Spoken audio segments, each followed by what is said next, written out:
তেহরানের এক বিলাসবহুল হোটেলের কাচের জানালায় প্রতিফলিত হচ্ছিল আগুনের ছায়া। রাত তখন গভীর, কিন্তু ঘুমিয়েছিল না শহর। আকাশ জুড়ে হেলিকপ্টারের গর্জন, দূরে কোথাও বিস্ফোরণের শব্দ, আর তার মাঝে হঠাৎই এক বৃদ্ধ ইমামের কণ্ঠে ভেসে আসে ফিসফিস করে উচ্চারিত দোয়া, ইয়া জব্বার ইয়াহ কাহার। ঠিক সেই রাতেই বিশ্বজুড়ে ছড়িয়ে পড়ে এক সংবাদ, ইরানের পারমাণবিক স্থাপনাগুলো সম্পূর্ণ ধ্বংস করে দেওয়া হয়েছে। ওয়াশিংটনের মুখপাত্রের কণ্ঠে ছিল বিজয়ের অহংকার, মিডিয়া কাঁপছিল সম্পূর্ণ ধ্বংস এই শব্দযুগল নিয়ে। সকালবেলা সিএনএন, ফক্স সব টিভি স্ক্রলে চলছিল একই কথা, মিশন অ্যাকমপ্লিশড। যুদ্ধ শুরুর কয়েক ঘণ্টার মধ্যে, এমনকি তেহরানে ধোঁয়া ওঠা থামার আগেই এই ঘোষণার পেছনে লুকিয়েছিল এক প্রচার যুদ্ধ। কিন্তু তার পরদিন সকালেই ভাষা বদলে যায়, পুরোপুরি ধ্বংস বদলে দাঁড়ায়, গুরুতরভাবে ক্ষতিগ্রস্ত। আর আজ ভাইস প্রেসিডেন্ট ভ্যান্স বলছেন, আমরা তাদের কর্মসূচিকে অনেকটাই পিছিয়ে দিয়েছি।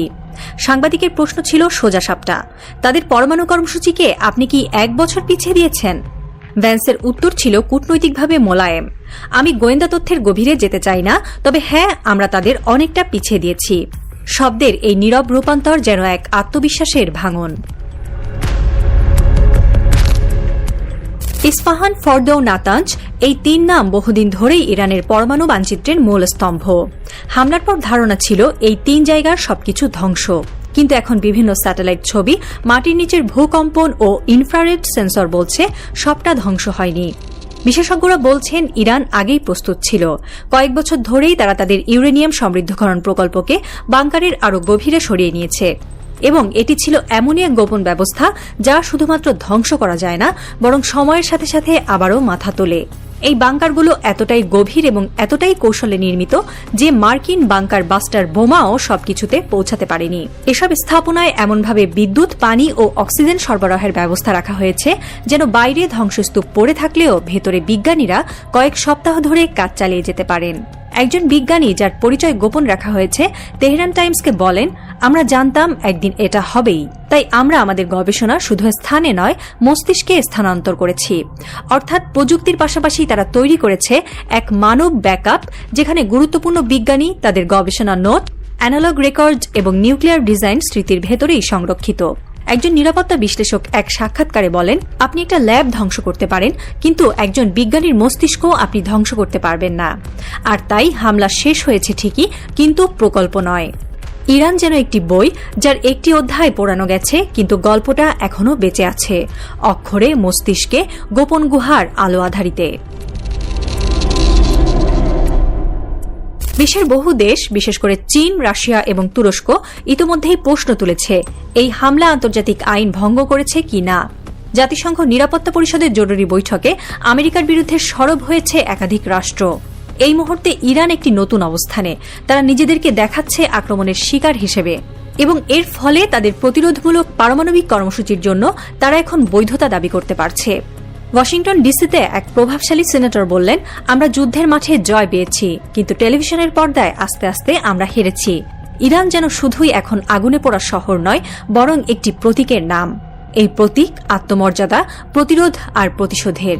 ইসরায়েলের এক সাবেক গোয়েন্দা কর্মকর্তা মন্তব্য করেন, আমরা যদি ভেবেই থাকি একটা রাতেই এই রাষ্ট্রকে নিঃশেষ করে দিতে পারব, তাহলে আমরা ইতিহাস না পড়ে এসেছি।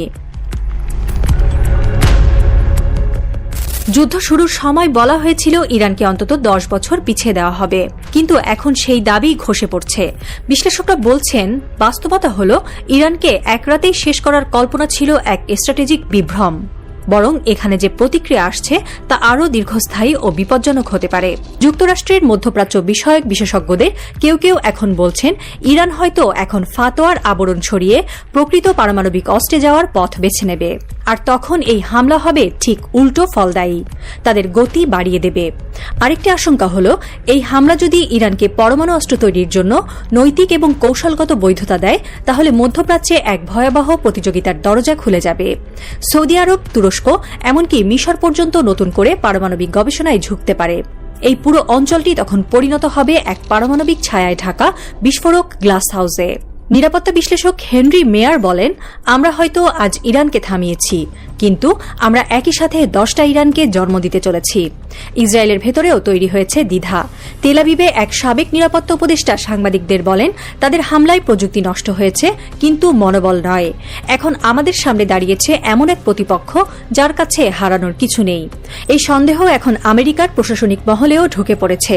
প্রতিরক্ষা দপ্তরের এক সূত্র জানিয়েছে, এই আঘাত যদি সাময়িক জয় হয়ে থাকে তবে দীর্ঘমেয়াদে এটি ইরানের কৌশলগত উদ্দীপনা হয়ে উঠবে এবং সেই কৌশল আজ থেকেই জন্ম নিচ্ছে প্রতিটি পুড়ে যাওয়া বাংকারের ভেতরে, প্রতিটি স্তব্ধ শহরের ছাদে আর প্রতিটি ইরানি তরুণের হৃদয়ে। ওয়াশিংটনের নিরাপত্তা বিশ্লেষকদের মধ্যে এক ধরনের উদ্বেগ কাজ করছে। ইরানের পরমাণু কর্মসূচি এখনও পুরোপুরি ধ্বংস হয়নি। সাম্প্রতিক সামরিক অভিযানে যুক্তরাষ্ট্র ও ইসরায়েলের যৌথ হামলায় ইরানের বেশ কিছু পরমাণু স্থাপনায় আঘাত হানা হলেও গোয়েন্দা রিপোর্টগুলো এই আক্রমণের পূর্ণাঙ্গ সফলতা নিয়ে যথেষ্ট সন্দেহ প্রকাশ করছে। অনেক ক্ষেত্রেই রিপোর্টগুলো বলছে মূল ফ্যাসিলিটিগুলো হয়তো আংশিকভাবে ক্ষতিগ্রস্ত হয়েছে, কিন্তু তা যথেষ্ট নয়। ফলে পরিস্থিতি পর্যালোচনা করে বিশেষজ্ঞরা মনে করছেন যুক্তরাষ্ট্র আবারও B-2 স্টিলথ বোমার ব্যবহার করতে পারে, বিশেষ করে এমন কিছু সাইটে যেগুলোর অবস্থান গভীর ভূগর্ভে এবং বাংকার বিধ্বংসী বোমা ছাড়া সেগুলো কার্যত অপ্রবেশযোগ্য। এই প্রেক্ষাপটে প্রেসিডেন্ট ডোনাল্ড ট্রাম্পের বক্তব্য পরিস্থিতিকে আরও জটিল করে তুলছে। ইরানে হামলার কয়েক ঘণ্টার মধ্যেই তিনি ঘোষণা দেন টার্গেট সফলভাবে ধ্বংস করা হয়েছে এবং দাবি করেন অপারেশন সম্পূর্ণ ও জয়যুক্ত। কিন্তু বিশ্লেষকরা সতর্ক করে বলছেন, ট্রাম্পের রাজনৈতিক স্বার্থ ও জনমত প্রভাবিত করার প্রবণতা রয়েছে এবং অতীতে তার অনেক বক্তব্যই বিভ্রান্তিকর প্রমাণিত হয়েছে। ইরান হামলার আগের দিনগুলোতে তার দেওয়া বার্তাগুলোই ধরা পড়ে প্রচণ্ড দ্বৈততা। একদিকে কূটনৈতিক সম্ভাবনার ইঙ্গিত, অন্যদিকে যুদ্ধংদেহী হুমকি। নিরাপত্তা পর্যবেক্ষকদের মতে এই দ্বৈত অবস্থান শুধু যুক্তরাষ্ট্র নয়, পুরো মধ্যপ্রাচ্যের নিরাপত্তাকে অনিশ্চয়তার দিকে ঠেলে দিচ্ছে। ইসরায়েলের প্রধানমন্ত্রী নেতানিয়াহুর সঙ্গে ট্রাম্পের ঘনিষ্ঠ সম্পর্ক এবং ইরান নিয়ে উভয়ের একই ধরনের কট্টর দৃষ্টিভঙ্গি, এই দুই বিষয় মিলিয়ে অনেকেই আশঙ্কা করছেন সামনের দিনগুলোতে নতুন করে আরেকটি বড় ধরনের সামরিক অভিযান হতে পারে। কারণ ইরানের পরমাণু কর্মসূচি সম্পূর্ণরূপে নিঃশেষ হয়েছে এমন কোনো নিশ্চিত প্রমাণ এখনও পাওয়া যায়নি। 1000 মাইল দূরে তেহরানের এক গোপন প্রার্থনা কক্ষে বসে আছেন আয়াতুল্লাহ আলী খামেনি। একটি মোটা কম্বলের উপর বসে, সামনে পাতা কোরআন শরীফ, চোখ বন্ধ, ঠোঁটে জপ, ঘরের বাতি মৃদু, পেছনে কেবল সময়ের মতো শান্ত সঙ্গীত। তিনি জানেন বিশ্ব একটি উত্তপ্ত মোড়ের সামনে, কিন্তু তিনি সেই ব্যক্তি যিনি কখনো প্রতিক্রিয়ায় ভেসে যান না। তিনি আগুনের উত্তর দেন হিমশীতল ধৈর্যে। তার নীতি সবকিছু সময়ের হাতে ছেড়ে দাও, কিন্তু প্রস্তুত থেকেও নিজের হাতে ইতিহাস লিখে দেওয়ার। খামেনি কেবল ইরানের সর্বোচ্চ নেতা নন, তিনি এই সময়ের মুসলিম উম্মার নীরব পথ প্রদর্শক। তার চোখে যেন এক অন্যতর দিগন্ত, যেখানে প্রতিটি সিদ্ধান্ত আসে হুঙ্কারে নয়, চিন্তায়। তিনি জানেন প্রতিশোধ নয়, প্রতিরোধী চূড়ান্ত শক্তি। একজন উপদেষ্টা ধীরে এসে বলেন, সায়েদ, ওয়াশিংটনের বৈঠক থেকে সিগন্যাল এসেছে তারা প্রস্তুতি নিচ্ছে দ্বিতীয় দফার জন্য। খামেনির ঠোঁটের কোণে এক প্রশান্ত হাসি খেলে যায়। তিনি শুধু বলেন, আমরা আগুনে পরীক্ষা দিচ্ছি না, আমরা দেখছি কারা সেই পরীক্ষার শেষে বেঁচে থাকবে। তারপর তিনি চোখ মেলে তাকান কোরআনের পাতায়, যেন সেখানে লেখা আছে আগামী দিনের মানচিত্র। তিনি বলেন ধীর স্বরে, তোমরা যারা ভাবছ তোমাদের পথ শেষ হয়ে গেছে, জেনে রাখো আল্লাহর রাস্তা কখনো শেষ হয় না। তিনি তার বান্দাদের ত্যাগ করেন না। যখন অন্ধকার ঘনীভূত হয় তখনই আলো সবচেয়ে কাছে আসে।